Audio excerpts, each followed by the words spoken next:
Quezon City Congressman Arjo Atayde kinasuhan dahil sa korupsyon. Yan po yung ating bibigyan ng komento, reaction, opinion sa araw na ito. At ang video na yan ay galing po sa channel ni Showbiz Trend Update. Nasa description po yung link na kanyang channel. Bisitahin lang po at pakisuportahan na rin. At syempre, kung hindi ka pa nakapag-subscribe dito sa ating channel, huwag niyong kalimutan na mag-subscribe at i-hit ang notification bell para ma-update ka sa mga bagong video na ating ilalabas. Isang like, share, and subscribe lang po yan mga tagapanood. Napakalaking bagay po yan dito sa ating channel. Kaya naman huwag na natin patagalin to. Simulan na po natin ang ating reaction video sa araw na to mga tagapanood.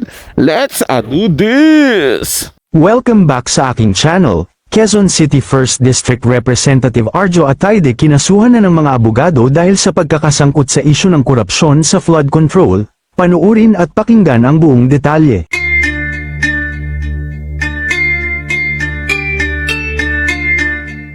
Mukhang hindi pa nga tapos ang mabigat na isyu na kinakaharap ngayon ng aktor at congressman ng Quezon City 1st District Arjo Atayde, dahil mukhang nahaharap na naman siya sa patong-patong na kaso. Ito'y kaugnay sa kinasangkutan niyang korupsyon sa flood control projects kung saan ay kumikbak ito ng milyon o bilyon sa mga diskaya, ayon sa mga isiniwalat. At dahil nga ang distrito niya ang pinakaapektado daw ng pagbaha sa tuwing umuulan, dahil sa mga ghost project ay talaga nga naman ng galaiti ang mga tao sa kanya, kaya naman hanggang ngayon ay patuloy pa rin siyang binabatikos. Pati ang kanyang asawa na si Maine Mendoza ay napag-initan na rin ng mga nanggagalaiti na mga netizens, dahil sa pagtatanggol kay Arjo, dahil kahit kasi may ebidensya na at mga larawan laban kay Arjo, ay talagang pinanindigan ni Maine na hindi magnanakaw ang kanyang asawa. Pati ang ilang mga kilalang abogado ay hindi na rin napigilan ang galit sa kongresista, kaya naman, kabilang si Arjo sa sasampahan nila ng kaso ng Lawyers for Commuters Safety and Protection kaugnay ng maanumalyang flood control projects. Ito'y matapos bumaha ang ilang distrito ng lungsod dahil sa magkakasunod na bagyo at habagat, dahil sa walang silbi na flood control at yung iba ay ghost project pa.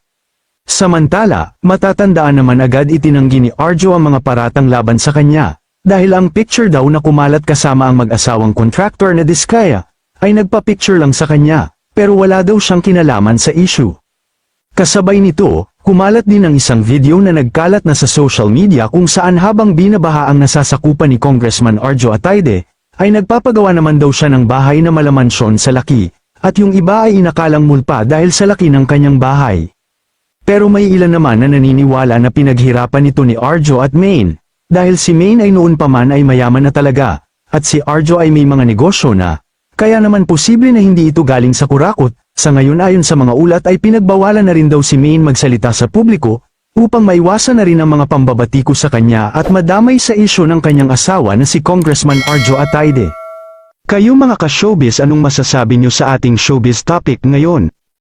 Kung talagang may ebidensya sila mga tagapanood laban kay Congressman Arjo Atayde na sinasabi nilang korap nga, may ninakaw sa kaban ng bayan, edi kasuhan po nila, magkakatalo na lang yan, di ba? Siyempre kung walang kasalanan naman si Kong Arjo, siyempre, didepensa niya naman yung sarili niya. Pero ang hirap po kasi mga tagapanood na pagbintangan, ituro yung isang tao dahil lang meron kang picture na kasama nun, di ba?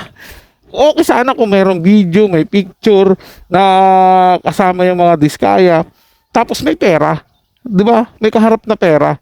Yun, pwede pa natin isipin yun. Pero kung magpapapicture lang, ako, delikado po lang ngayon yan mga tagapanood na halimbawa nagpa-picture ka sa isang tao tapos yung isang tao na yun wanted pala, di damay ka na pala. Gano'n na pala kabigat ang paniniwala ng mga tao ngayon, di ba?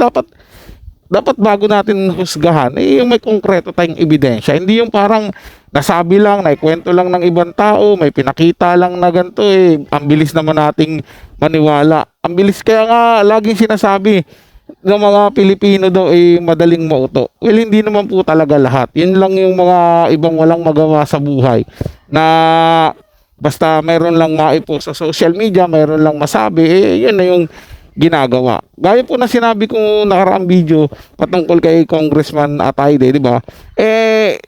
Ito yung artista na. At siyempre may mga ipon yan, may mga negosyo din. Si Maine Mendoza, bago pa man naging artista yan, mayaman na po yung pamilya niyan, mga tagapanood. Tapos sumikat pa po yan siya.